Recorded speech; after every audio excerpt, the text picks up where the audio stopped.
Viewers throughout most of the United States are in position to see a partial solar eclipse Thursday afternoon, October 23rd. Unfortunately, clouds will likely get in the way in some parts of the country. One of those regions is the northeastern United States, including all of New England. In addition, Delaware, Maryland and Virginia will also fall victim to widespread cloud cover that could scuttle attempts to view the partial solar eclipse. The culprit is an early-season nor'easter, a low-pressure storm system sitting off Cape Cod that will generate lots of clouds. The clouds may also be accompanied by areas of rain, drizzle and fog. So extensive are the nor'easter's effects, in fact, that clouds might even extend as far west as West Virginia and Ohio.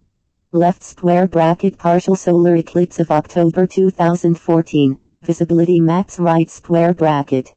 You can watch the solar eclipse webcast at space.com beginning at 5 p.m. Eastern Daylight Time, with live feeds available from the SLU Community Observatory, Griffith Observatory in Los Angeles and the University of Arizona's SPA Center at Mount Lemmon. Over the nation's midsection, a band of high to mid-level cloudiness extending from Minnesota and the eastern Dakotas south to Oklahoma and through central Texas might allow for only some occasional glimpses of the eclipse. The clouds might be thin enough at times to allow viewers to see the eclipsed sun, but even so, prospective viewers are strongly warned not to stare at the sun. Even though its visible light might be considerably reduced, our star's dangerous ultraviolet and infrared wavelengths will still penetrate the clouds and can damage your eyesight without your immediately being aware of it. View a solar eclipse only indirectly, or with appropriate filters. Across much of Washington state, Oregon and Northern California, a cold front moving inland from the Pacific Ocean will probably generate cloud cover as well as scattered precipitation, which likely will hide much, if not all, of the solar eclipse from view. Finally, a band of cloudiness over South Florida could also cause problems for some viewers in the Sunshine State. Most other locations should have good to excellent viewing conditions for the eclipse.